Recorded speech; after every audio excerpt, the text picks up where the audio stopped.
여봐라. 오늘은 저 아랫마을 과부댁 딸을 들라하라. 고을 사람들의 손가락질을 받으면서도 사또는 껄껄 웃으며 매일 밤 새로운 여인을 찾습니다. 하지만 새벽녘 관할을 나서는 여인들의 눈에는 수치심이 아닌 뜨거운 감사의 눈물이 고여 있습니다. 도대체 여인들은 그 방에서 무엇을 보았기에 이토록 오열하는 것일까요? 조선야담소를 찾아주셔서 감사합니다. 구독과 좋아요는 사랑입니다. 그럼 이야기 시작합니다. 탐관 오리들에게는 저승사자여, 힘없는 백성들에게는 구세주와 같았던 이름, 바로 암행어사 박문수. 허나 훗날 조선 팔도를 뒤흔든 전설의 어사가 되기 전 그가 경기도 광주 고을의 신임 사또로 부임하던 날의 충격적인 모습은 아무도 기억하지 못할 것입니다. 천하의 박문수가 대낮부터 술에 취해 기생 꽁문이나 쫓아다니는 남봉꾼이었다니 진흙탕 속에서 피어난 연꽃처럼 가장 더러운 오명을 뒤집어 쓰고 가장 고귀한 정의를 실현했던 한 사내에 숨겨진 이야기는 이러했습니다. 남한산성 줄기가 병풍처럼 둘러친 경기도 광주 땅은 예로부터 물 맑고 인심 좋기로 소문난 고장이었습니다. 허나 그것도 다 옛말이 되고 말았으니 흉년이 든 지 벌써 3년째여 탐관 오리들의 수탈은 날이 갈수록 심해졌기 때문입니다. 백성들의 곳간은 쥐새끼 한 마리 살 수 없을 만큼 텅 비었고 장독대는 깨진 지 오래라 마당에는 자풀만 무성했습니다. 봄이 왔건만 꽃이 피어도 그 향기를 맡을 여유조차 없는 그야말로 목구멍이 포도청인 시절이었지요. 관아의 몰골 또한 처참하기 그지없었습니다. 이전 사또가 이임하면서 어찌나 알뜰하게 챙겨갔는지 동원의 기둥뿌리는 썩어 들어가고 담장은 허물어져 개들이 드나들었으며 육방 관속들은 녹봉을 받지 못해 입이 대팔이나 나와 있었습니다. 그나마 고을을 지탱하는 것은 저작거리의 상단을 장악한 흑곰이라는 자였는데 이 자는 겉으로는 곡식을 빌려주며 인심을 쓰는 척하였으나 실상은 빚을 갚지 못하는 집의 딸들을 잡아다가 청나라에 팔아넘기는 인면수심의 거상이었지요. 밤마다 흑곰 상단의 패거리들이 횃불을 들고 돌아다니며 빚 독촉을 해댔고 어디선가 여인의 비명과 울음소리가 들려오면 어미들은 제 딸을 이불 속에 감추고 파들파들 떨었습니다. 그 지옥 같은 땅에 새로운 사또가 부임한다는 소식이 들려온 것은 보릿고개가 막 시작되던 어느 늦은 봄날이었습니다. 우물가에 모인 안악들은 빈 바가지를 두드리며 탄식했습니다. 이번 사또는 한양에서 내려온 양반이라지 제발 사람 구실하는 양반이 와야 할 텐데 혹여나 그 유명한 암행어사처럼 백성의 눈물을 닦아줄 귀인이 오지 않을까 사람들은 신락 같은 희망을 품고 관아 앞으로 하나둘 모여들었습니다. 그때였습니다. 저 멀리 고갯마루에서 흙먼지가 일더니 위풍당당한 마패 소리 대신 요란한 트림 소리가 먼저 들려왔습니다. 아이고, 목이 타서 죽겠구나. 어디 술 남은 것 없느냐? 사람들의 눈이 휘둥그레졌습니다. 백마를 타고 올 줄 알았던 신임 사또는 비쩍 마른 당나귀 위에 짐짝처럼 매달려 오고 있었기 때문이었지요. 갓은 비뚤어져 한쪽 눈을 가렸고 관복에는 술 얼룩과 음식 찌꺼기가 덕지덕지 묻어 있었으며 한 손에는 쥐부채 대신 호리병을 들고 있었습니다. 그가 바로 훗날 암행어사의 전설이 될 사내 박문수였습니다. 이방이 황급히 앞으로 나아가 고삐를 잡으려 했으나 박문수는 호리병으로 이방의 머리를 툭 치며 소리쳤습니다. 비켜라 이놈아. 내 엉덩이가 베겨서 당장 내려야겠다. 에이구, 이 총 구석은 길바닥도 울퉁불퉁하니 내 팔자가 사납기도 하지. 박문수는 당나귀에서 굴러떨어지듯 내려오더니 흙먼지를 탁탁 털고는 하품을 길게 내뱉었습니다.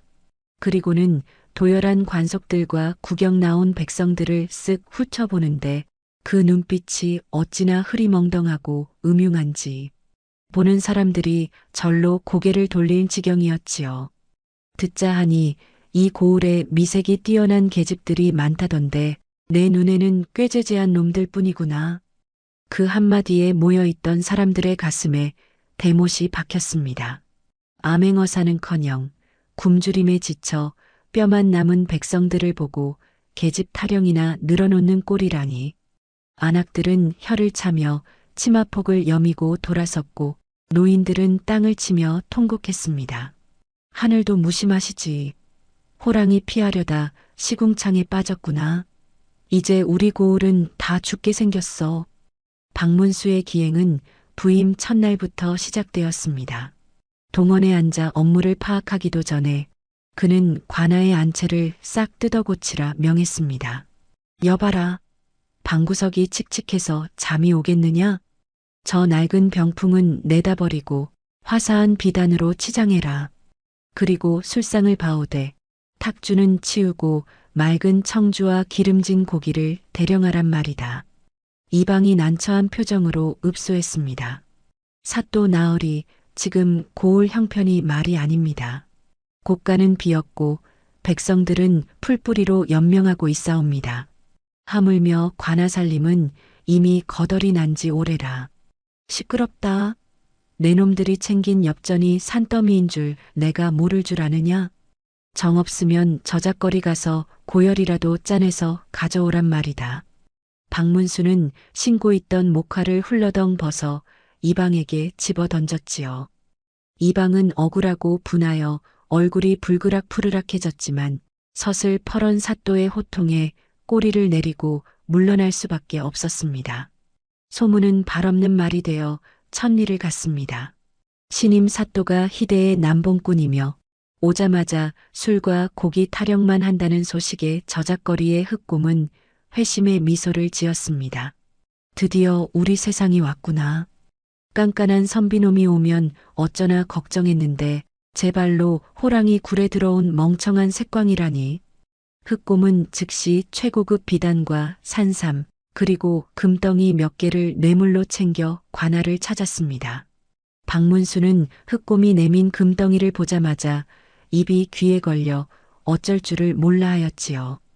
자네가 바로 이 고을의 든든한 기둥이라는 대행수인가? 역시 듣던 대로 통이 큰 자구만. 내 자네 같은 충신을 몰라볼 뻔했네 그려. 박문수는 흑곰의 거친 손을 두 손으로 덥석 잡고 흔들었습니다. 흑곰은 속으로 코웃음을 쳤지요. 이놈은 돈과 여자만 쥐어주면 내 손바닥 안에서 놀겠구나. 흑곰은 짐짓 공손한 척 허리를 숙이며 은밀한 제안을 던졌습니다. 사또 나으리, 이 고을에는 꽃보다 고운 처자들이 지천에 널렸습니다. 나으리께서 원하신다면 제 상단에서 매일 밤 원하고 말고 내 한양에서 내려올 때부터 그 생각뿐이었네. 헌데 자네가 골라주는 아이들은 왠지 때가 묻었을 것 같고 내가 직접 고르는 맛이 있어야 하지 않겠나? 박문수의 눈이 번들거렸습니다.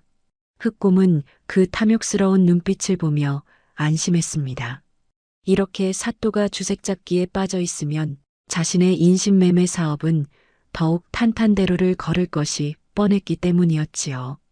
그날 밤부터 관아에서는 풍악 소리가 끊이지 않았습니다. 박문수는 기생들을 불러 무릎에 앉히고 술을 퍼마셨고 취기가 오르면 동원 마당으로 뛰쳐나와 고래고래 노래를 불렀습니다. 에헤라디야, 인생은 짧고 밤은 길구나. 오늘 나의 수청 여인은 어디 있느냐. 그 노랫소리가 담장을 넘어 고을 전체에 퍼지니 백성들은 잠을 이루지 못하고 이를 갈았습니다. 부임한 지 사흘째 되던 날 박문수는 기어이 사단을 내고 말았습니다. 해가 중천에 떠서야 부수스 동원으로 기어 나오더니 육방 관속들을 뜰 아래 꿇어앉히고는 청천벽력 같은 소리를 내뱉은 것입니다. 오늘부터 매일 밤 수청을 들 처자를 하나씩 관아로 들여라. 관속들은 웅성거렸습니다. 기생도 아니고 일반 양민의 딸을 그것도 매일 밤 갈아치우겠다니 이는 명백한 국법 위반이자 폐륜이었습니다. 곳간 열쇠를 움켜쥔 호방이 사색이 되어 말렸지만 소용없었지요. 서슬퍼런 호통에 육방 관속들이 허둥지둥 신발을 꿰어 신고 나가는 신용을 하였으나 성격 급한 박문수는 그 꼴마저도 답답하여 견딜 수가 없어 고래고래 소리를 질렀습니다.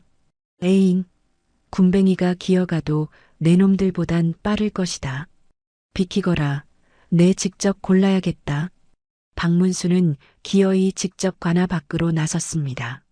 비틀거리는 걸음으로 저작거리를 휘젓고 다니며 치마만 둘렀다 하면 늙은이건 아이건 가리지 않고 얼굴을 들이밀며 희롱을 해대니 그야말로 미친 개가 따로 없었습니다. 상인들은 기겁하여 물건을 팽개치고 도망쳤고 처녀들은 얼굴을 가리고 숨기에 바빴지요. 그때 저만치 우물가에서 물동이를 이고 가던 한 처자가 박문수의 흐리멍덩한 눈에 들어왔습니다. 남루한 무명치마를 입었으나 따은 머리가 칠흑같이 검고 눈매가 맑은 18살 꽃분이었습니다. 꽃분이는 홀어머니를 모시고 삭바느질로 근근히 살아가는 효녀였는데 흑곰 상단에 빚을 져 언제 팔려갈지 모르는 풍전등화 같은 처지였지요. 게 섞어라. 박문수의 고함에 꽃분이는 그 자리에 얼어붙고 말았습니다. 박문수는 침을 질질 흘리며 다가가더니 꽃분이의 턱을 거칠게 치켜 올렸습니다. 오호라. 진흙 속에 진주가 여기 있었구나. 너 이름이 무엇이냐? 꽃분이옵니다. 꽃분이? 이름 한번 촌스럽지만 얼굴은 반반하구나. 오늘 밤 내가 내 수청을 들어야겠다. 그 말은 사형선고나 다름없었습니다. 꽃분이는 사색이 되어 뒷걸음질 쳤고 소식을 듣고 달려온 꽃분이의 어머니가 박문수의 바짓가랑이를 붙잡고 매달렸지요. 사또 나으리. 안 됩니다. 이 아이는 아직 정혼자도 없는 수처녀입니다. 제발 살려주십시오. 차라리 이 늙은이를 죽여주십시오. 어머니는 오열하였고 구경하던 마을 사람들도 눈시울을 붉히며 발을 동동 구를 뿐 서슬퍼런 사또의 권세가 무서워 누구 하나 나서지 못했습니다. 헌데 박문수의 반응은 차갑다 못해 잔혹했습니다. 그는 귀찮다는 듯 어머니의 손을 뿌리치며 소리쳤습니다. 방정맞게 어디서 감히 무지한 백성이 관아의 행차를 가로막느냐. 여봐라. 저 시끄러운 노파는 당장 길가로 치워버리고 저 아이는 곱게 씻겨 내 침소로 들여보내라. 만약 명을 거역하면 관아를 능멸한 죄를 물어 엄히 다스릴 것이니라. 꽃분이는 포졸들에게 양팔이 붙잡힌 채 마치 꺾인 꽃송이처럼 질질 끌려갔습니다. 어미와 딸이 생이별하는 처절한 비명이 저작거리를 가득 메웠지만 박문수는 그 애끓는 소리를 술안주 삼아 콧노래를 흥얼거리며 관아로 발길을 돌렸지요.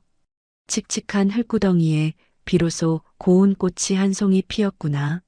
오늘 밤 술맛은 유난히 달겠어. 그 모습을 지켜보던 흑곰은 어둠 속에서 비릿한 웃음을 흘렸습니다. 독한 놈일수록 다루기 쉬운 법이지. 오늘 밤 사또가 저 계집에게 정신이 팔린 틈을 타 창고에 있는 여자들을 빼돌려야겠다. 어느덧 해가 서산으로 넘어가고 관아에는 칠흑 같은 어둠이 내려앉았습니다.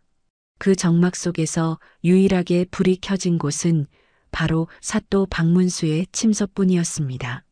문풍지 너머로 일렁이는 붉은 등불 그림자는 마치 금방이라도 먹잇감을 집어삼킬 듯 입을 벌린 야수의 아가리와 같았지요. 안에서 들려오는 걸걸한 호령소리에 꽃분이는 입술을 깨물었습니다. 억지로 목욕제기를 마치고 하얀 소복을 걸친 그녀의 모습은 산 사람이라기보다는 제단에 바쳐진 재물처럼 처연하기 그지없었습니다. 차가운 대청마루 위에 선 그녀의 가녀린 어깨는 사시나무 떨듯 파들파들 떨리고 있었고 두 눈에서는 멈출 줄 모르는 눈물이 흘러내려 옷고름을 흥건히 적셨습니다. 그때였습니다. 내 딸아, 꽃분아, 이 몹쓸 놈들아, 내 딸을 돌려다오. 담장 너머 저 멀리서 어미의 찢어지는 통곡 소리가 밤 공기를 가르고 들려왔습니다. 꽃분이는 당장이라도 뒤를 돌아 어미의 품으로 달려가고 싶었으나 서슬 퍼런 포졸들의 창끝이 그녀의 퇴로를 막고 있었습니다. 그녀는 하늘이 무너지는 절망을 삼키며 도살장에 끌려가는 소처럼 무거운 발걸음을 한 발짝 또 한 발짝 내디뎠지요. 여기서 혀를 깨물고 죽을지언정 저 더러운 놈에게 몸을 더럽히지는 않으리라. 꽃분이는 품속에 숨겨온 은장도를 꽉 쥐었고 죽음으로 정절을 지키겠다는 비장한 각오뿐이었습니다. 들라하라. 방 안에서 박문수의 목소리가 들려왔는데 낮에 들었던 그 경박한 목소리가 아니었습니다. 낮고 묵직하며 묘하게 위엄이 서린 목소리. 하지만 공포에 질린 꽃분이의 귀에는 그저 악마의 속삭임으로 들릴 뿐이었습니다. 문이 열리고 꽃분이는 지옥 불구덩이로 걸어 들어가듯 방 안으로 발을 들여놓았습니다. 방 안에는 독한 술 냄새가 진동할 것이라 예상하였고 사또가 짐승처럼 달려들 것이라 생각했습니다. 헌데 방 안의 풍경은 그녀의 상상을 완전히 뒤엎는 것이었습니다. 방 한가운데에 앉아있는 박문수는 술잔을 들고 있지 않았고 그의 앞에는 술상 대신 벼루와 먹 그리고 수십 권의 책이 놓여 있었지요. 낮에 보았던 그 흐리멍덩한 눈빛은 온데간데 없었으며 촛불 아래 빛나는 그의 눈동자는 밤하늘의 별처럼 형형하게 빛나고 있었습니다. 쉿! 소리 내지 말거라. 지금부터 내 말에 토를 달아서는 아니 된다. 박문수는 검지를 들어 입술에 대더니 짐집 문 밖의 쥐새끼들이 들으라는 듯 천둥 같은 고함을 내질렀습니다. 어디서 감히 앙탈인 게냐? 꽃분이는 너무나 놀라 비명조차 지르지 못하고 사시나무 떨듯 떨었습니다. 그러자 박문수는 잽싸게 꽃분이의 귀에 대고 세상에서 가장 다급하고 은밀한 목소리로 속삭였지요. 소리 질러라. 내가 너를 겁탈하는 것처럼 비명을 질러야 내가 산다. 어서. 꽃분이는 영문을 몰라 눈만 껌뻑였지만 박문수의 눈빛이 어찌나 절박하고 진지한지 저도 모르게 홀린 듯 고개를 끄덕이고 말았습니다. 이윽고 박문수가 술상을 발로 걷어차며 다시 한번 고래고래 악을 썼습니다. 독하기가 쇠고집 같구나. 내 오늘 너를 뼈가 으스러지도록 안아줄 테니 각오하거라. 그 소리에 맞춰 꽃분이는 질끈 눈을 감고 비명을 질렀습니다. 사또 나으리 제발 살려주십시오. 이러지 마십시오. 문 밖에서 동태를 살피던 흑곰의 수아들이 킬킬거리는 소리가 문풍지 너머로 들려왔습니다. 사또 놈 힘도 좋다며 오늘 밤 아주 초주검을 만들 작정인가 보다 하고 낄낄거리는 소리였지요. 그들의 발소리가 멀어지는 기척이 들리자 박문수는 그제야 안도의 한숨을 내쉬며 자리에 털썩 주저앉았습니다. 그리고는 덜덜 떨고 있는 꽃분이에게 따뜻한 꿀물 한 잔을 건넸습니다. 그의 눈은 더 이상 광기 어린 남봉꾼의 눈이 아니었습니다. 벼랑 끝에 몰린 백성을 구하러 온 세상에서 가장 든든한 치노라비의 눈빛이었지요. 많이 놀랐느냐? 미안하구나. 저 승냥이 놈들의 귀를 속이려면 이 방법밖에는 없었다. 꽃분이는 조심스럽게 물을 받아 마시며 떨리는 목소리로 물었습니다. 나으리 어찌하여 이런 연극을 하시는 것이옵니까? 저작거리에는 나으리가 천하의 잡놈이라 욕하더냐? 다행이구나. 내가 원하던 바다. 박문수는 씁쓸한 미소를 지으며 품속에서 낡은 서책 하나를 꺼냈습니다. 그것은 흑곰 상단의 뒤를 캐며 모은 비리 기록이었습니다. 꽃분아, 잘 듣거라. 지금 이 고울을 쥐고 흔드는 흑곰이란 자는 단순한 장사치가 아니다. 놈은 빚에 쪼들린 집안의 딸들을 모아 청나라 오랑캐들에게 짐승처럼 팔아넘기는 인면수심의 거상이다. 박문수의 눈에서 서슬 퍼런 안광이 뿜어져 나왔지요. 호랑이를 잡으려면 호랑이 굴로 들어가야 하고 악기를 속이려면 내가 그보다 더한 악기의 탈을 써야 하는 법. 내가 술과 여색에 미친 놈처럼 보여야 놈이 경계심을 풀고 그 더러운 꼬리를 드러낼 테니 말이다. 하오면 저를 부르신 연유는 내가 수청을 든다는 핑계로 너를 관하로 불러들이지 않으면 놈들은 언젠가 빚독촉을 빌미로 너를 납치해 갈 것이다. 내 방은 이 고을에서 유일하게 놈들의 손이 닿지 않는 피난처인 셈이지. 꽃분이의 가슴이 쿵 하고 내려앉았습니다. 짐승이라 욕했던 사또가 실은 자신들을 지키기 위해 세상의 오물을 뒤집어 쓰고 있었다니. 꽃분이는 자리에서 일어나 큰 절을 올리며 오열했습니다. 나으리 죽을 죄를 지었습니다. 소녀, 그런 깊은 뜻도 모르고 지금 감동하고 있을 때가 아니다. 나는 너를 그저 숨겨주려고 부른 게 아니다. 박문수는 먹이 듬뿍 묻은 붓 한 자루를 꽃분이의 손에 쥐어주었습니다. 바느질로 굳은 살이 박인 투박한 손에 묵직한 붓이 들렸지요. 흑곰놈을 잡으려면 놈의 목줄을 쥘 결정적인 증거, 놈의 비밀 치부장부가 필요하다.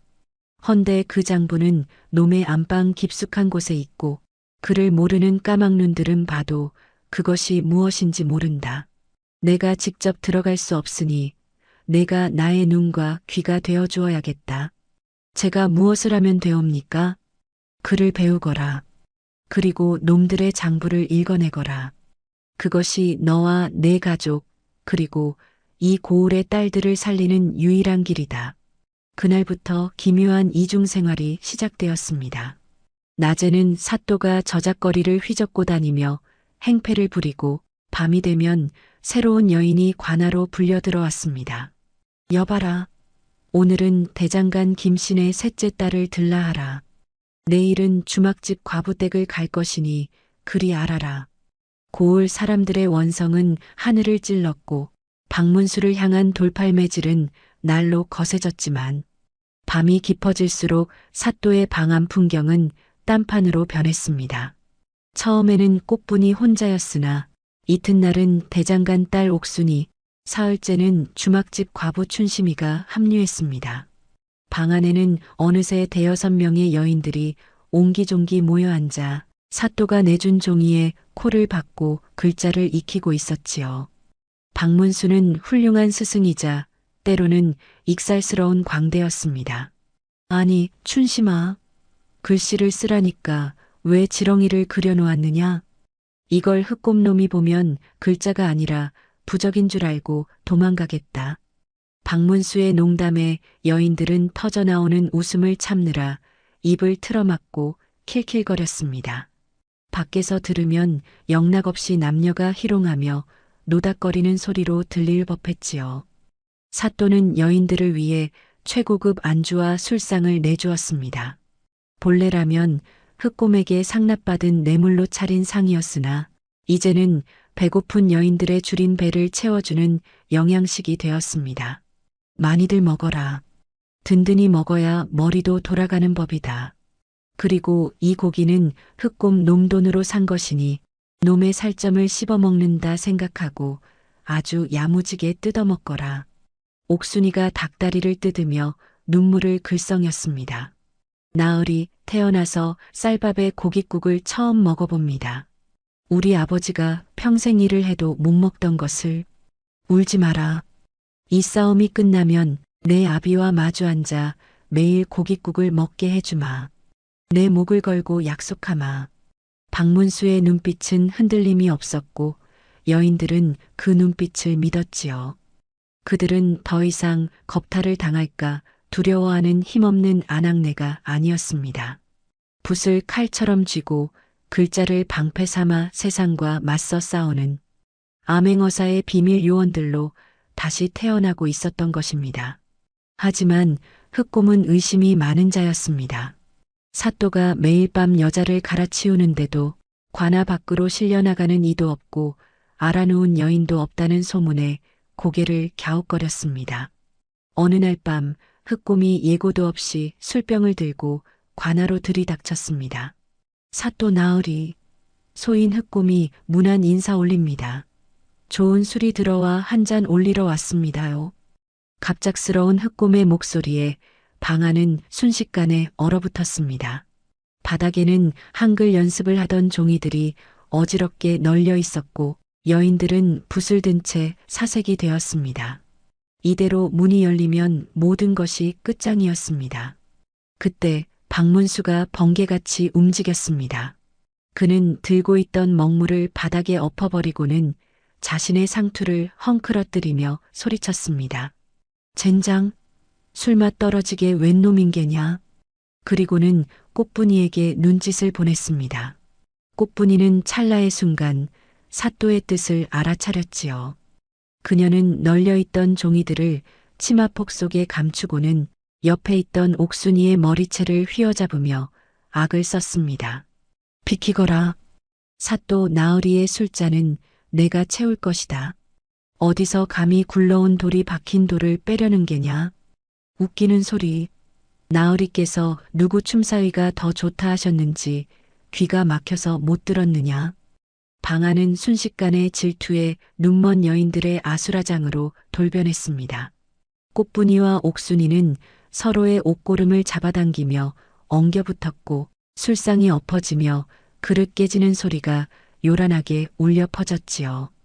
그때 박문수가 방문을 벌컥 열어젖혔습니다. 일부러 옷깃을 풀어헤치고 머리는 산발을 한 채 비틀거리는 모양새가 영락없는 술주정뱅이였습니다. 그는 문 밖에서 기척을 살피던 흑곰을 발견하고는 짐짓 곤란하다는 듯 너스레를 떨었습니다. 대행수, 자네가 좀 말려보게. 계집들이 서로 내 사랑을 차지하겠다고 이 난리네 그려. 내 인기가 죄지 죄야. 이를 어쩌면 좋단 말인가. 방 안을 훔쳐보던 흑곰의 눈에 들어온 것은 머리채를 잡고 뒹구는 여인들과 여기저기 엎어진 술상이었습니다. 바닥에 흥건하게 쏟아진 검은 먹물은 어두운 등잔불 아래서 마치 쏟아진 술처럼 보였기에 흑곰은 의심할 여지조차 없었지요. 흑곰은 피식, 비웃음을 흘렸습니다. 역시 천박한 놈이로군. 계집들 치마폭에 쌓여 정신을 못 차리는 꼴이라니. 사또 나으리의 양기가 천하장사십니다. 소인이 눈치 없이 방해를 한 것 같아 송구하옵니다요. 저는 이만 물러갈 테니 부디 춘몽을 꾸십시오. 흑곰이 의심을 거두고 발길을 돌리자 그제야 여인들은 서로 잡았던 옷깃을 놓고 가쁜 숨을 몰아쉬었습니다. 헝클어진 머리에 찢어진 저고리, 몰골은 엉망이었지만 그들의 눈은 서로를 보며 반짝이고 있었지요.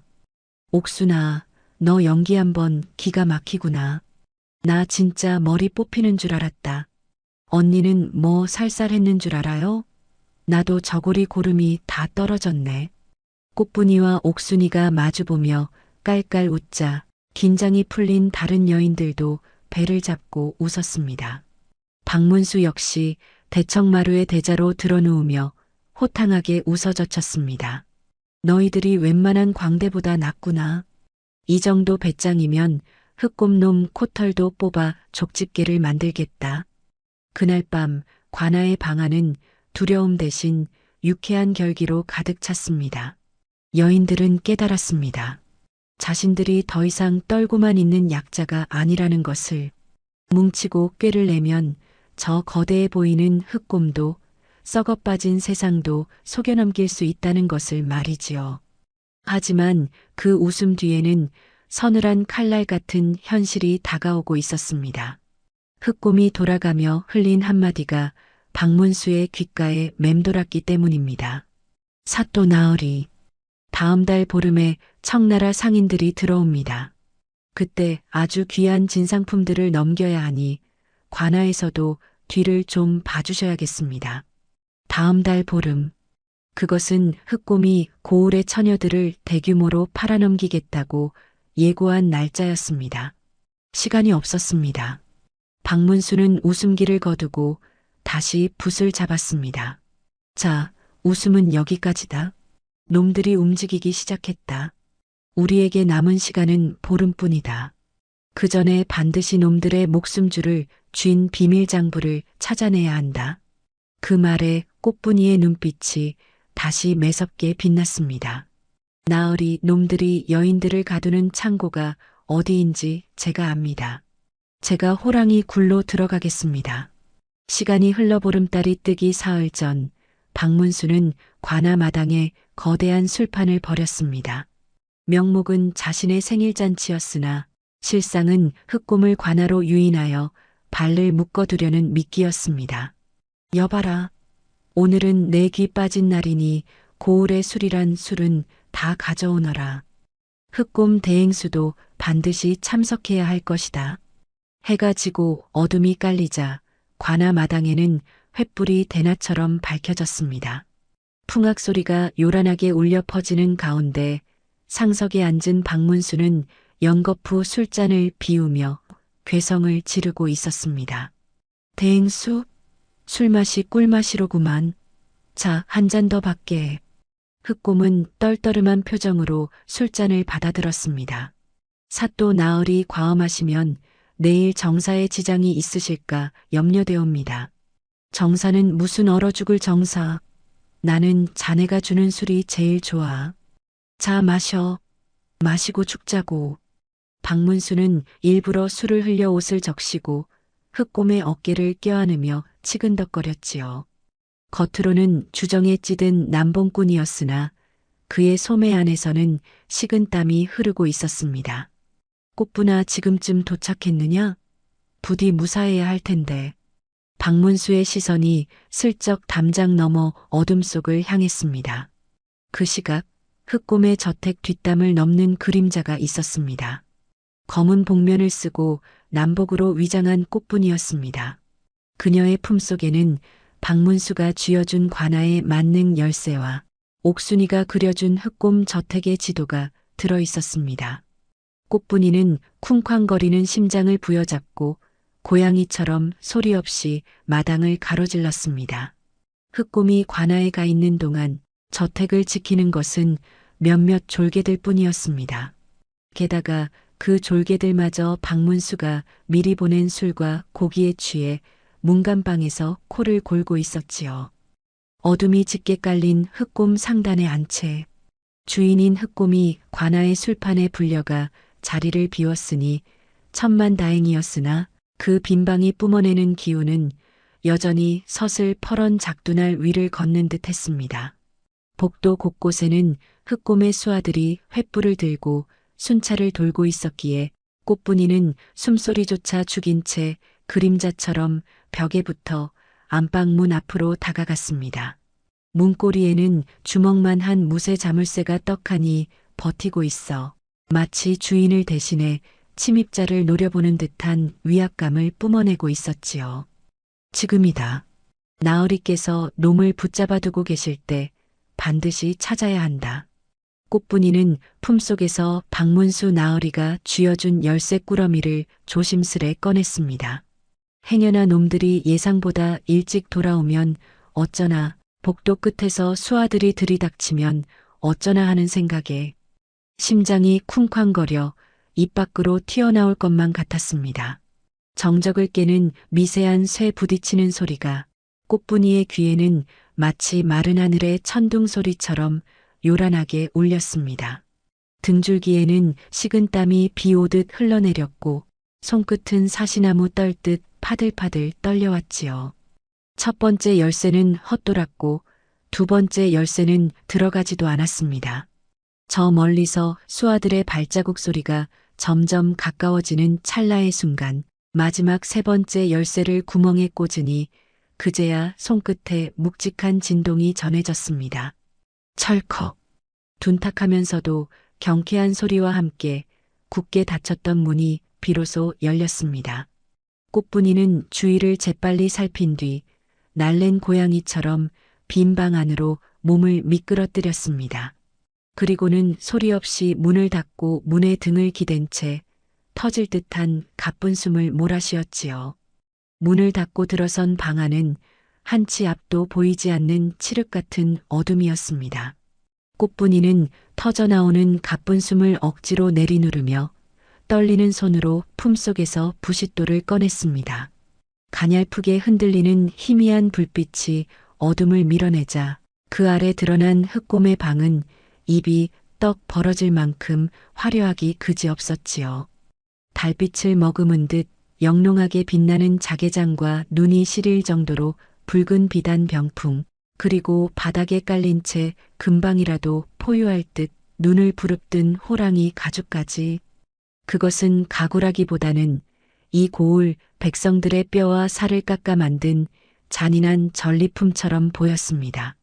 장독대 하나 고칠 돈이 없어 피눈물을 흘리던 이웃들의 얼굴이 스쳐 지나가자 꽃분이의 가슴 속에서는 서늘한 분노가 불꽃처럼 일렁였지요. 허나 지금은 감탄하거나 분노에 젖어 있을 여유가 없었습니다. 관아에서 박문수 나으리가 목숨을 걸고 놈의 발을 묶어두고 있는 시간은 그리 길지 않을 터였습니다. 꽃분이는 젖은 손을 치마폭에 대충 문지르고는 나으리가 일러준 대로 벽구석의 비밀스러운 벽장을 뒤지기 시작했습니다. 분명 이중으로 된 벽이 있을 것이라 하셨어. 꽃분이는 벽장을 두드려 보다가 유난히 소리가 둔탁한 곳을 발견했습니다. 꽃분이는 벽면에 움푹 패인 곳을 찾아 온 힘을 다해 밀어붙였습니다. 그러자 둔탁한 마찰음과 함께 벽면이 서서히 돌아가며 흑곰의 탐욕이 숨겨진 비밀스러운 공간이 그 추악한 모습을 드러냈습니다.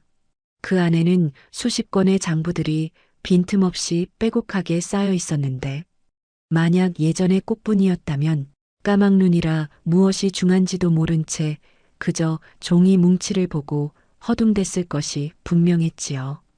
허나 지금은 달랐습니다. 밤마다 눈을 비벼가며 박문수 나으리께 배웠던 글자들이 마치 살아있는 생물처럼 꽃분이의 눈 속으로 선명하게 들어오기 시작한 것입니다. 꽃분이는 떨리는 손으로 장부들을 하나하나 넘겨보았으나 겉보기에는 그저 평범한 물품 거래 내역뿐이라 꽃분이의 마음은 타들어가는 촛농처럼 초조해졌습니다.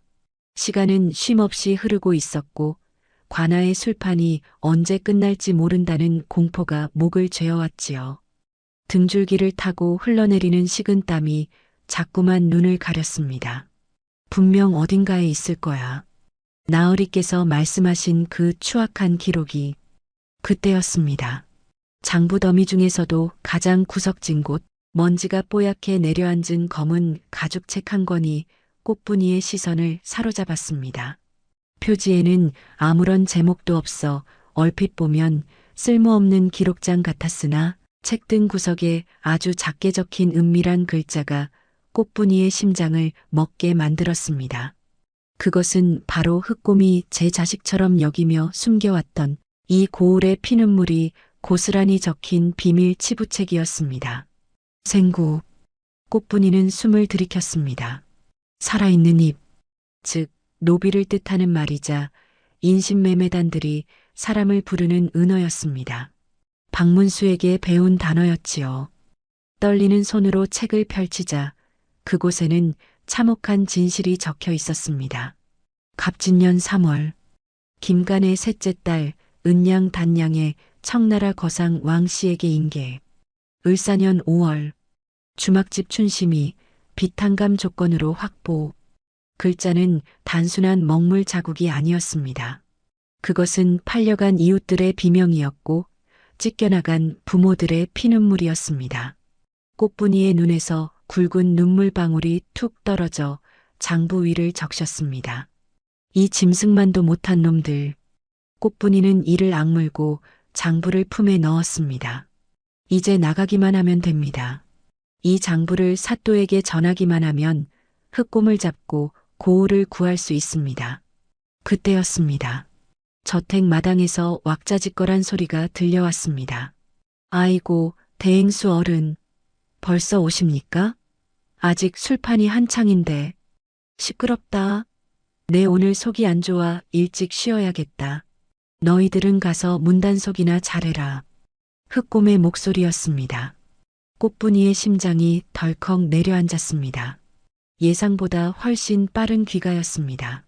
박문수가 어떻게든 붙잡으려 했으나 눈치 빠른 흑곰이 무언가 낌새를 채고 빠져나온 것이 분명하였지요. 발자국 소리가 점점 가까워져 오고 있었습니다. 꽃분이는 사색이 되어 출구를 찾았으나 방문은 하나뿐이었습니다. 창문을 열고 나가기에는 밖에서 졸개들이 횃불을 들고 오가는 소리가 너무 가까웠습니다. 사또 놈이 오늘따라 왜 저리 질척거리는지 영 기분이 찜찜하단 말이야. 복도 끝에서 들려오는 묵직한 발소리는 죽음을 재촉하는 저승사자의 발걸음과 같았습니다. 뒤이어 자물쇠를 거칠게 움켜쥐는 쇳소리가 정적을 깨뜨리자 꽃분이는 본능적으로 촛불을 꺼뜨리고 비밀 벽장의 좁은 틈새로 제 몸을 구겨 넣었지요. 문이 벌컥 열리며 흑곰이 방 안으로 들어섰고 방 안을 가득 채운 놈의 서늘한 살기에 공기조차 비명을 지르는 듯 했습니다. 들어오자마자 코를 킁킁거리던 흑곰이 멈춰서더니 독사처럼 가늘어진 눈으로 방 안을 훑기 시작했습니다. 무슨 냄새지? 방금 끈 촛불의 매캐한 연기가 채 빠져나가지 못한 탓이었습니다. 놈의 시선이 탁자 위로 향했고 손끝에 닿은 초심의 온기가 채 가시지 않은 것을 확인한 흑곰의 입가에 잔인한 미소가 걸렸습니다. 쥐새끼가 들어왔구나. 놈은 허리춤에서 시퍼런 안광을 뿜어내는 단검을 꺼내 들고는 아주 천천히 바닥을 훑으며 벽장 쪽으로 걸음을 옮겼지요. 벽장 안에 숨은 꽃분이는 두 손으로 입을 틀어막았지만 귓가를 때리는 심장 소리만큼은 어찌할 도리가 없었습니다. 좁은 문틈 사이로 놈의 거대한 그림자가 일렁이며 다가왔고 마침내 그 검은 그림자가 벽장을 완전히 집어삼켰습니다. 어머니, 사또 나으리. 공포에 질린 꽃분이의 눈앞이 아득해지던 그때 놈의 거친 숨소리가 벽장 바로 앞에서 멈췄습니다. 나오거라. 내 칼이 춤을 추기 전에 직접 끌어내주는 수고를 시키지 말란 말이다. 흑곰의 차가운 목소리가 비수처럼 날아와 꽃분이의 심장에 박혔습니다. 더 이상 물러설 곳도 숨을 곳도 없는 절체절명의 순간 꽃분이의 손에는 흑곰의 죄상이 담긴 서적만이 차갑게 쥐어져 있었지요. 한편 관아의 상황도 심상치 않게 돌아가고 있었습니다. 흑곰이 급히 자리를 뜬 직후 한양에서 내려온 감찰관들이 관아에 들이닥친 것입니다. 그들은 흑곰과 결탁한 조정의 권력자가 보낸 자들이었습니다. 어명이요. 광주 목사 박문수는 듣거라. 술에 취해 비틀거리던 척하던 박문수의 눈이 번쩍 뜨였습니다. 감찰관은 싸늘한 표정으로 교지를 읽어 내려갔습니다. 부임 이후 국고를 탕진하고 주색잡기에 빠져 백성을 돌보지 않았다는 상소가 빗발치니 이에 박문수를 파직하고 의금부로 압송한다. 뭐라? 파직? 순식간이었습니다. 평화롭던 관아 마당을 가로질러 날카로운 비명소리가 밤 공기를 갈갈이 찢어발겼고 술잔을 기울이던 관속들과 화사하게 차려입었던 기생들은 혼비백산하여 사방으로 흩어졌습니다. 그 아수라장 속에서 박문수는 마치 거대한 망치로 뒤통수를 얻어맞은 듯 들이켜려던 술잔을 손에 쥔 채 석상처럼 굳어버렸습니다. 머릿속이 하얗게 타들어가며 차가운 전율이 발끝에서부터 머리끝까지 번개처럼 스쳐 지나갔지요. 당했다. 놈이 내 수를 미리 읽고 있었구나. 타이밍이 어찌나 절묘한지 마치 흑곰 그 영악한 놈이 제 머릿속에 들어왔다 나간 것처럼 소름 끼치는 일이었습니다. 박문수는 놈의 발을 묶어두고 있다고 굳게 믿었으나 실은 놈이 쳐놓은 그물 속으로 제 발로 걸어 들어간 꼴이었음을 그제야 깨달았습니다. 자신이 회심의 미소를 짓던 그 오만한 시간조차 실은 흑곰이 파놓은 함정이었음을 깨닫는 순간 등줄기에는 얼음물 같은 식은 땀이 비 오듯 흘러내렸습니다. 박문수의 눈앞에 흐릿하게 보이던 흑곰의 비열한 웃음이 환상처럼 떠올랐습니다. 놈은 처음부터 이 판을 꿰뚫어 보고 있었던 것입니다. 사또라는 자가 남봉꾼 행세를 하며 제 주변을 맴돌 때 놈은 이미 사또의 목을 칠 칼날을 갈며 역습의 기회만을 엿보고 있었던 것이지요. 이제 관아 마당을 가득 채운 것은 즐거운 풍악 소리가 아니라 놈이 쳐놓은 덫에 걸린 사냥개의 단말마와 같은 절망뿐이었습니다. 이보시오. 이는 명백한 모함이요. 내 아직 이 고을의 가련한 백성들을 위해 해야 할 일이 남았단 말이오. 박문수의 절규가 텅 빈 관아 마당을 공허하게 울렸으나 돌아오는 것은 서슬 퍼런 포졸들의 차가운 오랏줄 뿐이었습니다. 비릿한 웃음을 흘리며 다가온 포졸들이 박문수의 양팔을 거칠게 꺾어 누르니 한양에서 내려온 감찰관의 매서운 호통이 뒤따랐지요. 닥치거라. 죄인은 그저 입을 다물고 하늘의 처분을 기다릴 뿐이다. 여봐라. 저놈을 당장 포박하여 무릎을 꿇려라. 중가부적이었습니다. 거친 포승줄이 박문수의 몸을 옥죄어 올 때마다 찢겨나간 관복 사이로 처참한 물골이 드러났고 억지로 고개가 꺾여 흙바닥에 처박힌 박문수의 눈에 저 멀리 흑곰의 저택 쪽 하늘이 핏빛으로 붉게 물드는 것이 보였습니다. 그것은 흑곰이 직접 지르고 온 진짜 불길이었습니다. 검은 연기가 밤하늘을 집어삼키며 치솟는 그 광경은 꽃분이의 존재가 발각되었음을 알리는 사형 선고와도 같았지요. 박문수의 심장이 바닥으로 곤두박질 쳤습니다. 사또는 파직되어 결박당했고 꽃분이는 불타는 호랑이 굴에 갇혔으며 유일한 증거인 치부 서적은 제가 되어 사라질 위기에 처한 것입니다. 그때였습니다.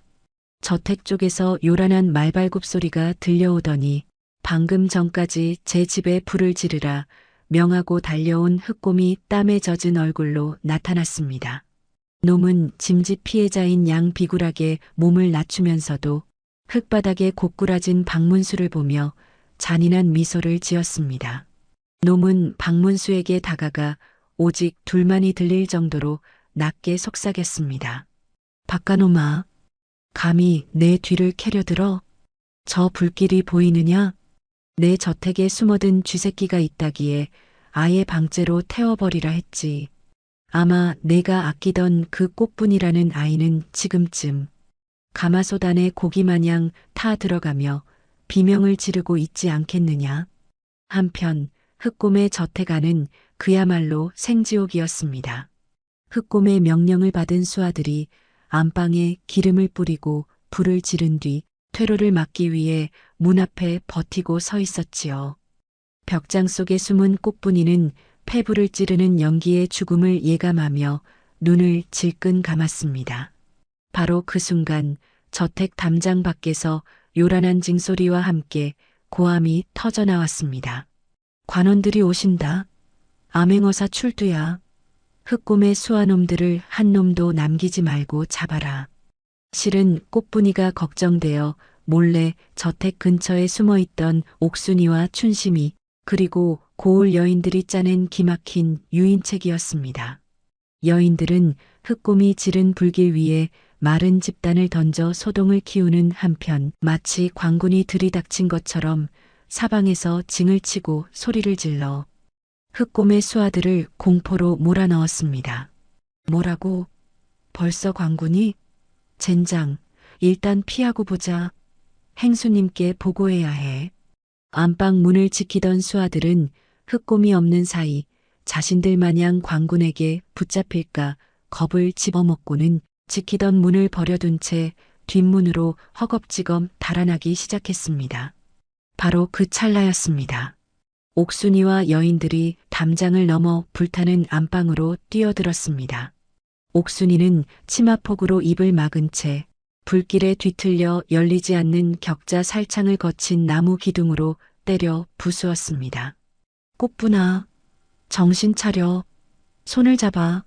매캐한 연기 속에서 정신을 잃어가던 꽃분이는 언니들의 목소리에 마지막 힘을 쥐어짜냈습니다. 꽃분이는 부서진 문살 사이로 몸을 던졌고 그녀의 품에는 그 뜨거운 열기 속에서도 끝까지 지켜낸 검은 치부책이 안겨 있었지요. 살아야 한다. 살아서 나으리를 구해야 한다. 여인들은 서로의 거친 손을 맞잡고 어둠이 깔린 저작거리를 달리기 시작했습니다. 치마가 걸리적거리고 집신이 벗겨져 발피가 맺혀도 그들은 멈추지 않았습니다. 그들의 눈은 이제 공포가 아닌 세상을 뒤엎을 결기로 번뜩이고 있었지요. 이제 목적지는 단 하나, 피눈물을 흘리며 버티고 있는 박문수가 기다리는 관아였습니다. 잠깐 멈추시오. 관아의 정문을 가르고 쩌렁쩌렁한 외침이 들려왔습니다. 서슬 퍼런 고함에 포졸들의 손길이 멈췄고 사람들의 시선은 일제히 뒤로 쏠렸지요. 그곳에는 흑곰의 저택에서 타오르던 불길의 연기와 그 흐름을 온몸에 뒤집어 쓴 꽃분이와 여인들이 서 있었습니다. 숨이 턱까지 차올라 어깨를 들썩이면서도 그녀들의 눈빛은 사냥감을 몰아넣은 맹수처럼 형형하게 빛나고 있었습니다. 감찰관이 미간을 찌푸리며 호통을 쳤습니다. 무엄하도다. 여기가 어디라고 감히 여인네들이 난입한단 말이냐. 저들을 당장 끌어내라. 하지만 옆에 서 있던 흑곰의 반응은 달랐습니다. 분명 방째로 태워버리라 하였거늘 귀신이 되어 나타난 것이더냐. 꽃분이는 흑곰의 경악 어린 시선을 비웃듯 뚜벅뚜벅 형틀 앞으로 걸어 나왔습니다. 그리고는 형틀에 묶여 피를 흘리면서도 자신을 보며 희미하게 미소 짓는 박문수와 눈을 맞추었지요. 꽃분이는 감찰관을 향해 무릎을 꿇는 대신 품속에서 검은 가죽으로 쌓인 서적을 꺼내 높이 치켜들었습니다. 사또 나으리의 죄를 증언하러 왔습니다. 나으리의 죄는 단 하나, 우리 같은 천한 계집들에게 글을 가르치고 사람 대접을 해주신 것입니다. 그리고 그 글씨로 이 장부를 읽게 하시어 저기 서 있는 흑곰놈이 이 고을을 어떻게 좀먹었는지 깨닫게 하신 것이 나으리의 유일한 죄입니다. 그 장부가 왜 내 손에? 흑곰은 제 심장과도 같은 비밀 치부서적이 꽃분이의 손에 들려 있는 것을 보는 순간 사지가 마비되는 듯한 공포를 느꼈습니다. 꽃분이는 장부를 펼쳐 감찰관의 발치에 내던지며 뼛속까지 시린 목소리로 일갈했습니다. 나으리께서 남봉꾼 행세를 하신 것은 오직 흑곰놈의 눈을 속여 이 치부책을 찾아내기 위함이었습니다. 이 장부 속에는 흑곰이 상인들과 결탁해 처녀들을 팔아넘긴 기록과 관리들에게 뇌물을 뿌린 내역이 낱낱이 적혀 있나이다. 자, 보십시오. 누가 진짜 죄인입니까? 관아 마당은 순식간에 얼음물을 끼얹은 듯 정적이 내려앉았습니다. 박문수는 그제야 고개를 들고 흑곰을 향해 피 섞인 웃음을 터뜨렸습니다. 흑곰아, 내가 말하지 않았느냐. 호랑이 굴에 들어간 것은 내가 아니라 바로 너라고. 감찰관이 코웃음을 쳤습니다. 너희들이 그를 아는 게냐? 까막눈인 주제에 어디서 주워온 서적을 가지고 사기를 치는 게냐? 그때였습니다. 꽃분이가 장부를 펼치더니 또랑또랑한 목소리로 읽어내려가기 시작했습니다. 갑진년 3월 대장간 김씨의 딸 옥순, 은양 단양의 청나라 상인에게 인계함. 순간 옥순이의 아버지가 관중석에서 뛰쳐나왔습니다. 뭐라고? 우리 옥순이가 빚 갚으러 간 게 아니라 팔려간 것이요? 꽃분이의 낭독은 계속되었습니다. 을사년 5월 주막집 과부 춘심 빚탕감 조건으로 확보함. 아이고, 이 죽일 놈들아. 춘심이 어머니가 땅을 치며 통곡하였고 꽃분이는 멈추지 않았습니다. 그녀가 읽는 한 줄 한 줄은 흑곰의 심장에 박히는 화살이 되었습니다. 뒤이어 옥순이, 춘심이도 합세했습니다. 그녀들은 사또에게 배운 글자로 자신들의 억울함과 흑곰의 죄악을 세상에 고발했습니다. 당장 저 입을 막아라. 저 장부를 빼서 그 절체절명의 순간 형틀에 묶여있던 박문수가 기합을 질렀습니다. 이놈들, 감히 누구 몸에 손을 대느냐? 박문수는 온몸에 힘을 짜내 포승줄을 끊을 듯 비틀었습니다.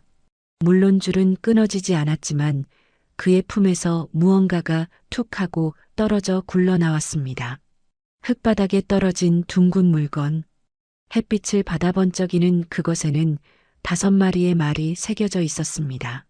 마패. 그것도 암행어사만이 지닌다는 오마패였지요. 본가는 어명으로 내려온 암행어사 박문수다. 감찰관, 내 놈도 흑곰과 한패라는 증거는 이미 내 수하들이 한양으로 보냈다. 그래도 날 파직하겠느냐? 아이고, 어사 또 나으리. 죽을 죄를 지었습니다. 감찰관이 사시나무 떨듯 떨며 바닥에 머리를 쳐박았습니다. 역졸들은 무엇하느냐? 저 인면수심의 흑곰 일당과 부패한 관리놈들을 당장 포박하라. 박문수의 호령이 떨어지자 관아 밖에서 잠복하고 있던 역졸들이 쏟아져 들어왔습니다. 암행어사 출두야. 천지를 뒤흔드는 함성과 함께 전세는 순식간에 역전되었습니다. 흑곰의 수하들은 곤봉에 맞아 추풍낙엽처럼 쓰러졌고 도망치려던 흑곰은 꽃분이의 발에 걸려 넘어지며 옥순이가 던진 돌에 정통으로 이마를 맞았습니다. 이게 우리 아버지의 눈물이다. 이 나쁜 놈아. 이건 내 잃어버린 청춘값이다. 여인들은 도망가는 졸개들을 향해 기왓장과 돌멩이를 던지며 그동안의 한을 풀었습니다. 그것은 단순한 난동이 아닌 짓밟혔던 꽃들이 스스로 가시를 세워 쟁취해낸 위대한 승리였습니다. 모든 소란이 끝나고 흑곰 일당이 줄줄이 엮여 끌려간 뒤 박문수는 직접 자신의 포승줄을 풀고 비틀거리며 일어섰습니다. 관속들이 달려와 부축하려 했으나 그는 손을 저어 물리쳤습니다. 그리고는 멍하니 서 있는 꽃분이와 여인들에게 다가갔습니다. 흙투성이가 된 얼굴, 찢어진 치마, 상처투성이인 손발. 하지만 박문수의 눈에는 세상 그 어떤 비단옷을 입은 왕비보다 고귀해 보였지요. 고맙다. 정말 고맙다. 박문수는 꽃분이의 거친 손을 두 손으로 잡고 고개를 숙였습니다. 너희가 나를 살렸고 이 고을을 살렸다. 너희는 더 이상 힘없는 안악이 아니다. 너희가 바로 이 나라의 의인이다. 그 한마디에 꽃분이는 참았던 울음을 터뜨렸습니다. 꽃분이가 주저앉아 오열하자 옥순이도 춘심이도 그리고 지켜보던 고을의 모든 아낙네들도 서로를 끌어안고 통곡하였지요. 그것은 슬픔의 눈물이 아니었습니다. 평생 가슴을 짓눌러온 억울함이 씻겨 내려가는 해방의 눈물이었습니다. 박문수는 옷소매로 슬쩍 눈가를 훔치며 하늘을 올려다보았습니다. 보고 계십니까? 그를 배운 백성이 이리도 무섭고 또 이리도 아름답습니다. 그날 밤 관아의 담장 너머로는 더 이상 비명소리가 들리지 않았습니다. 대신 여인들이 둘러앉아 사또가 가르쳐준 노래를 부르는 소리가 밤하늘에 은은하게 퍼져나갔습니다. 남봉꾼 사또, 아니 암행어사 박문수의 수청방은 그렇게 세상에서 가장 아름다운 학당이 되어 전설로 남게 되었습니다. 그날 이후 광주 고을의 풍경은 천지개벽하듯 바뀌었습니다. 암행어사 박문수의 호령 아래 흑곰의 거대한 곳간이 활짝 열렸는데 그 안에서 쏟아져 나온 것은 썩어가는 쌀가마니와 비단뿐만이 아니었습니다. 흑곰이 그토록 감추려 했던 인신매매 장부는 백성들의 잃어버린 가족을 찾는 희망의 지도가 되었습니다. 아이고, 내 새끼, 살아있었구나. 어머니. 아수라장이었던 관아 마당은 이내 뜨거운 눈물바다로 변했습니다. 흑곰의 추악한 욕심에 청나라 상인에게 팔려가기 직전 사지에서 극적으로 돌아온 처녀들이 울음을 터뜨리며 부모의 품으로 뛰어들었지요. 뼈만 남은 딸의 손을 맞잡은 아비들과 통곡하는 어미들의 울음소리가 밤하늘을 가득 메웠습니다. 그 감동적인 재회의 현장 한가운데에는 이제 비단 치마 대신 붓을 든 꽃분이와 여인들이 있었습니다. 그녀들은 더 이상 기생이나 천민이 아니었습니다. 박문수 나으리께 배운 글솜씨로 흑곰의 치부책에 적힌 명단을 일일이 대조하며 헤어진 가족을 찾아 연결해주고 억울하게 빼앗긴 백성들의 재물을 기록하여 돌려주는 등 관아의 어지러운 뒷수습을 도맡아 처리했습니다. 붓 한 자루가 칼보다 강할 수 있음을 그녀들은 몸소 증명해 보이고 있었지요. 박문수는 그 광경을 먼발치에서 흐뭇한 미소를 지으며 지켜보았습니다. 기름기 흐르던 남봉꾼 사또의 탈을 벗어 던진 그는 다시 낡은 삿갓을 눌러쓰고 해진 도포 자락을 여미며 암행어사의 본습으로 돌아갈 채비를 마쳤습니다. 내 할 일을 다 마쳤으니 이제 구름처럼 왔다가 바람처럼 떠나는 것이 마땅한 순리 아니겠느냐. 박문수는 믿음직한 이방에게 고을의 뒷수습을 당부하는 서신 한 장을 남기고 동이 트기 전 새벽 안개를 틈타 조용히 관아 뒷문을 나섰습니다. 요란한 송별식도 이름 석자 새긴 번지르르한 송덕비도 그에겐 사치일 뿐이었습니다. 그저 백성들이 다시는 흑곰 같은 자들에게 핍박받지 않고 제 집에서 따뜻한 밥 한 끼 편히 먹는 것, 그가 바라는 것은 오직 그것 하나뿐이었습니다. 허나 관아 뒷길을 지나 마을 어기 고갯마루로 향하던 박문수는 그만 걸음을 멈출 수밖에 없었습니다. 자욱한 새벽 안개를 뚫고 익숙하면서도 간절한 목소리가 산천을 울렸기 때문입니다.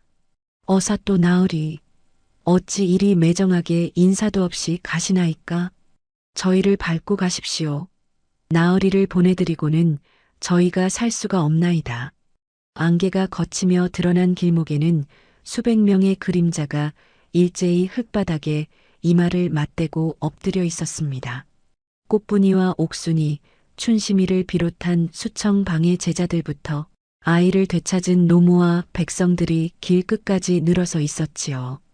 그들은 박문수가 몰래 떠난다는 소식을 어찌 알았는지 밤새 차가운 이슬을 맞으며 흙바닥에 엎드려 나으리의 마지막 가는 길을 기다리고 있었던 것입니다. 박문수의 눈가가 이내 붉게 젖어들었습니다. 삿갓 아래로 가려진 그의 입가에는 백성들이 준 가장 고귀한 훈장, 즉 진심이 어린 미소가 잔잔하게 번졌습니다. 박문수가 당황하여 손을 저었습니다. 허허, 이러지들 말라. 내 너희에게 짐이 되기 싫어 몰래 가려 했거늘. 그때 맨 앞줄에 있던 꽃분이가 일어섰습니다. 그녀의 손에는 하얀 무명천으로 지은 버선 한 켤레가 들려 있었습니다. 화려한 자수는 없었으나 한 땀 한 땀 정성을 다해 꿰맨 세상에서 가장 투박하고도 아름다운 버선이었습니다. 나으리, 이 미천한 계집들을 사람으로 만들어주셨습니다. 그를 가르쳐 눈을 뜨게 해주셨고 용기를 가르쳐 입을 열게 해주셨습니다. 꽃분이는 울먹이며 박문수 앞에 무릎을 꿇고 그의 낡은 집신을 벗겼습니다. 그리고 자신의 체온으로 따뜻하게 데운 새 버선을 직접 신겨주었습니다. 부디 이 버선을 신고 가시는 길마다 다시는 저희 같은 억울한 백성이 없도록 살펴주십시오. 저희는 나으리가 가르쳐 주신 그 마음, 죽을 때까지 잊지 않고 살겠습니다. 꽃분이의 눈물이 박문수의 발등 위로 뚝뚝 떨어졌습니다. 천하의 암행어사 박문수도 그 순간만큼은 눈시울이 붉어지는 것을 참을 수 없었습니다. 그는 몸을 굽혀 꽃분이의 어깨를 일으켜 세우고 그녀의 거친 손을 자신의 두 손으로 꼭 잡았습니다. 꽃분아, 그리고 고을의 여인들아, 너희는 나에게 미천한 계집이 아니다. 너희는 붓을 들어 불의와 싸운 나의 자랑스러운 제자여. 이 나라를 지탱하는 진짜 기둥이다. 박문수는 품속에서 자신이 쓰던 붓 한 자루를 꺼내 꽃분이의 손에 쥐어주었습니다. 이 붓을 주마. 내가 떠나더라도 글 읽는 소리가 끊이지 않게 하라. 너희가 깨우치면 세상 그 어떤 도둑놈도 너희를 함부로 할 수 없을 것이다. 박문수는 뒤를 돌아보지 않고 걸음을 옮겼습니다. 백성들은 그가 고개를 넘어 모습이 보이지 않을 때까지 땅에 머리를 대고 큰 절을 올렸습니다. 그 새벽 고을 어귀에는 통곡 소리가 아닌 떠나는 영웅을 향한 뜨거운 축복의 기도가 메아리쳤습니다. 세월이 흘러 강산이 몇 번이나 바뀌었습니다. 어느 봄날 백발이 성성한 할머니가 된 꽃분이는 마을 서당의 툇마루에 앉아 아이들을 바라보고 있었습니다. 과거에는 여자가 글을 배우는 것을 금기시했으나 이 고을만큼은 달랐습니다. 사내 아이, 계집아이 할 것 없이 옹기종기 모여 앉아 천자문을 읽는 소리가 낭낭하게 울려 퍼졌습니다. 하늘 천 따지. 그 서당의 이름은 문수서당.